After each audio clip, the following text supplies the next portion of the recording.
I just want to share his goodness through film. You don't know what I mean until you've learned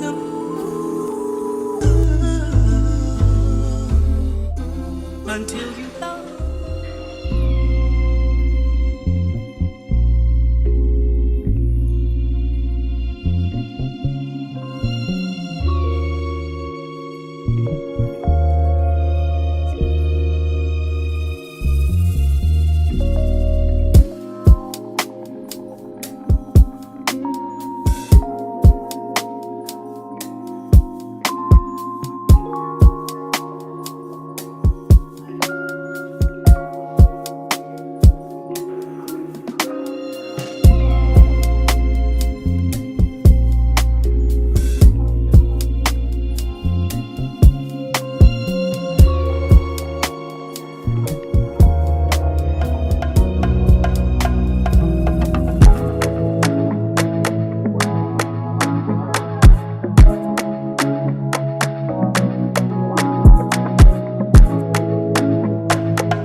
Hey, I am Alexis Zada, and welcome back or welcome to my YouTube channel.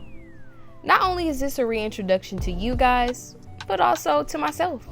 You ever felt like you were becoming unrecognizable with self? Yeah, that's currently me. I feel like I'm on like this mysterious path of discovery. It's like I'm experiencing death and a celebration at the exact same time. Who I was, what I used to tolerate, how I used to live is dying daily. And a more holy, pure, and gracefully broken version of myself is rising. No, I can't lie. This transition is filled with many emotions. But through it all, I'm learning so much about God and myself.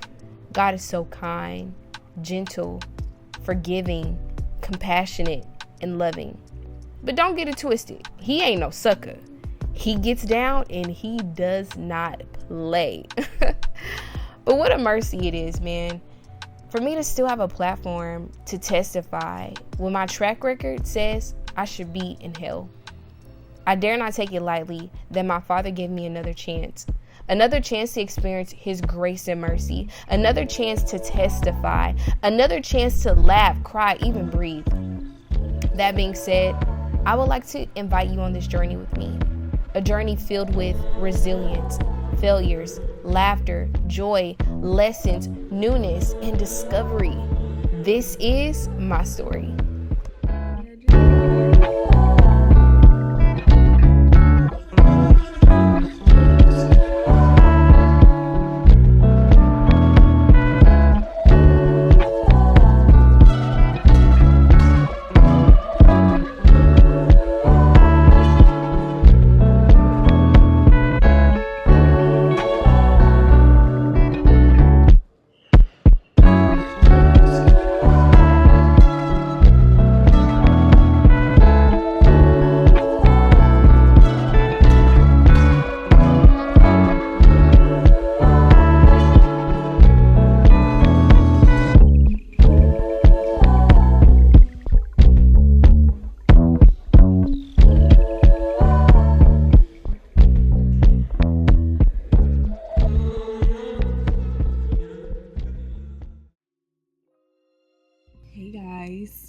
So I hope y'all have been enjoying the film so far. I was gonna say vlog, but I'm creating film. That's what I'm doing. Currently I'm at HEB. I'm getting a few things, but before I get there, I did want to just talk just a little bit about where I've been. I fell off. I can definitely say that. I fell off. I got back into things that I shouldn't have, and honestly, doing that and then trying to do the Lord's work, it just don't go together. I just can't backslide and authentically do the work of the Lord. You know what I'm saying? Like, I just can't. But something I definitely can say is, no matter how many times I failed, I always knew where home was, and I always ran back to God. That's what I really can appreciate about my relationship with Christ, is that I'm learning to know him more as really like my father and my friend than just a sovereign God. I feel like I always used to look at God as like this like master overseer, and as I go through life, as I grow through life, I understand that he's closer than I think. And in my time of double-mindedness or really just falling short, I have learned so much. I've learned so much. I really have. I was asking God the other day, I was like, where do I build from here? Like, where do I build from here? How do I, because I still want to create, you know, but I want to do something different. I do want to say I appreciate everyone who has stayed down with me. I appreciate those of you who have left. I appreciate those of you who have stayed, and I appreciate the new people that will follow me on this journey. It's not easy being a Christian. It's not easy doing the right thing, living in a world full of sin and temptation. I really recognize how difficult it is pursuing righteousness. It's hard, and having a platform, it is true responsibility. It really is. So me falling short, I really feel like I not only let myself and God down, but I let you guys down. The more you grow with God, the stronger your conviction grows. And the sins that you once committed, you no longer can commit them comfortably. Take it from me, okay? You cannot commit them comfortably. Like you like literally just can't. And I just want to share his goodness through film. I'm just navigating this thing like the rest of us, but I have to, you know, just take accountability. I also wanted to add that when you fall into sin or fall back into sin, backslide or whatever, there is this thing called unworthiness. This spirit of unworthiness that just makes you feel so filthy and just so messed up to where you can't show your face again on social media. You can't run back to God, like all these different things. And it's just like, those things are not true. Like, I am living proof of God's redemptive power. When I tell you, I am just so grateful for the mercy of Jesus over my life. Like, I literally should have been dead, gone, thrown away, caught something. Like, I literally should just be at the bottom of the bottom right now, you know, but I'm living proof of God's mercy. So I just thank God that I'm able to even like get on camera and even like state these things that, hey, I'm a Christian, I'm a leader, and I failed. I definitely did. And I just want to show people that you can get up again.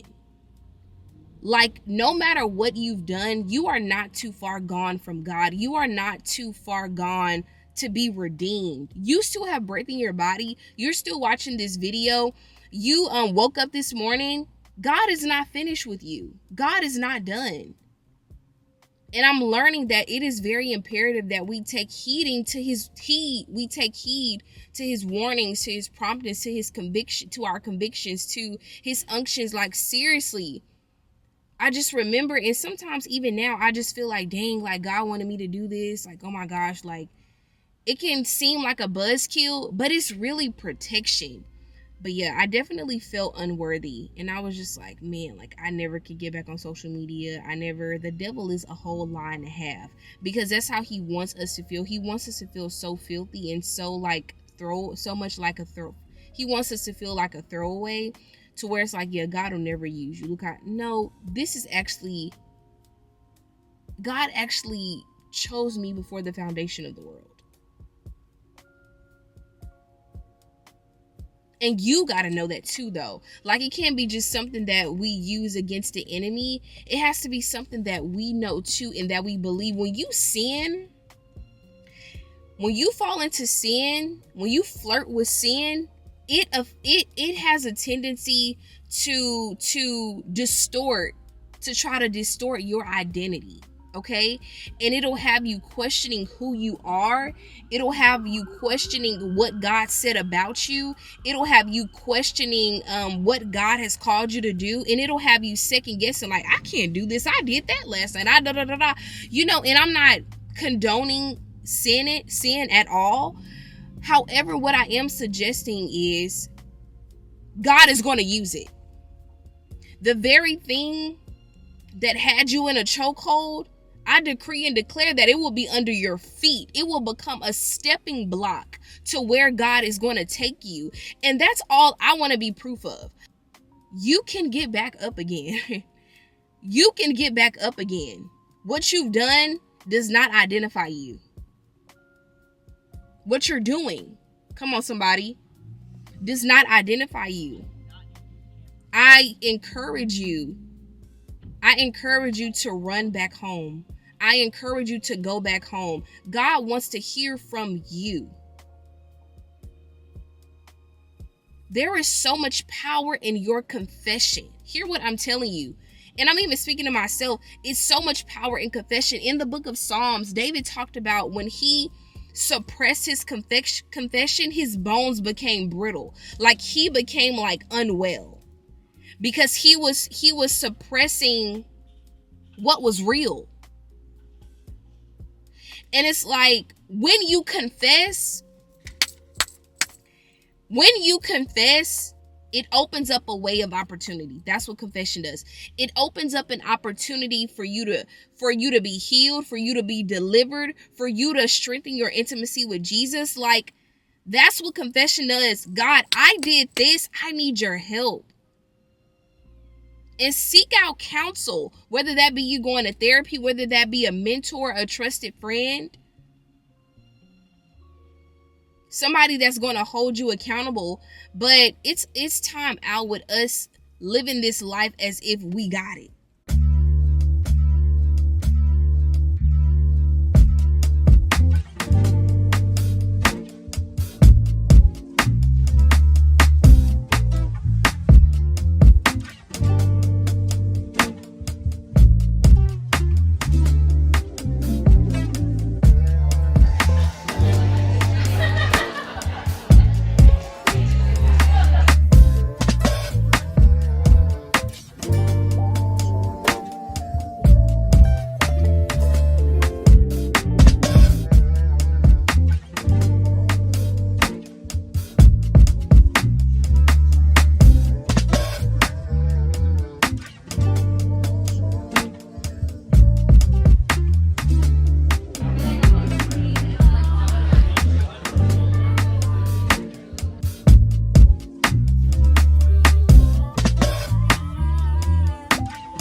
Sunday. I just got out of church not too long ago. I just arrived to Market Street here in Houston. It's like if you're unfamiliar, slow down, Lexi. Sometimes I'll be like, right? But I just got to Market Street and I love it here. Literally, I love it here so much. I'm always out here. I haven't been out here this year yet. I hadn't been out here in a while, actually, but I've just been discovering other parts of Houston. Nevertheless, I'm glad to be here and just spend my Sunday out here, right? One of my favorite things about Market Street is that it's very, very family-oriented and it has a very elevated atmosphere, if that makes sense. I just really enjoy the very, like, elevated atmosphere. But, child, I just got done praying, crying, and praying because God is just so good. And something I just have been acknowledging more frequent than ever is my need for God. I recognize it's as if I'm having an Isaiah 6 encounter where when the idol in Isaiah's time, King Uzziah, died, he was able to see the Lord. And I don't know about you, but I have some idols in my life that I have put before God. There are some idols in my life that I've set in place when God had moved quick enough for me, for my liking. You know, I would turn to my idols, right? But it was when King Uzziah died, the idol of that time, Isaiah was able to see the Lord. And it's when he saw the Lord, he saw himself clearly. I believe that in order for you to really see yourself for who you really are, you have to first let the idol die.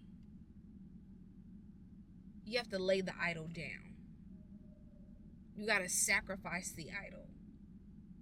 Once you sacrifice the idol, once the idol dies, the Lord reveals himself. You see him correctly. Now you're able to see yourself correctly. I don't know about you, but like, I was thinking about this the other day, like last night actually. I was talking to my mom and I was like, I'm so glad I'm not for everybody. Like, how exhausting would it be if you was for everybody? Like, huh? I'm so glad. I remember when I used to beg, like, not literally beg people, but I would, by my actions, by my what I would say and just things of that nature, I would beg people to like me. Now,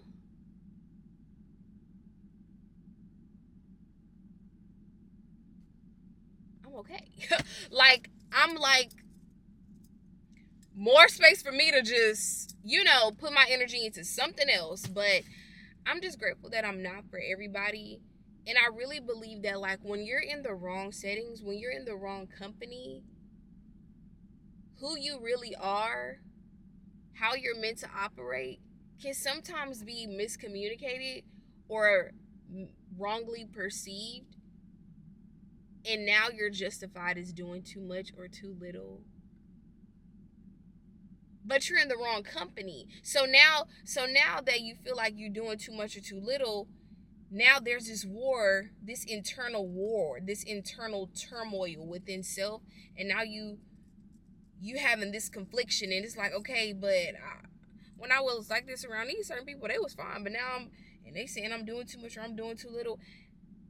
I don't want to have to be in company where I feel like I'm always doing too little or doing too much. And I'm not saying that it has to always do with people. I believe that firstly, you have to check yourself. Am I in the right company? Not even that. Do I know God? Okay. Do I know myself? Okay. Am I where I'm supposed to be? I believe it's when you're in the right place, in the right company, at the right time, in the right season, it will all cultivate and be conducive to who it is that you're called to be. But when you're not, there will be constant turmoil. I don't know who that's for, but there you go. Because come on, Holy Ghost. It'll always feel like something is wrong. Like, something is wrong. So at least that's something that I have experienced and a lesson that I have learned. And I'm just grateful unto God for his grace and his mercy over my life, and how I should be thanking him that I'm not for everybody that I want to be for. I can love them, but it's okay if I'm not for them. It's okay if they're not for me. We can love each other, but we don't necessarily have to exist in each other's worlds. Hard pill to swallow, but the benefits are real.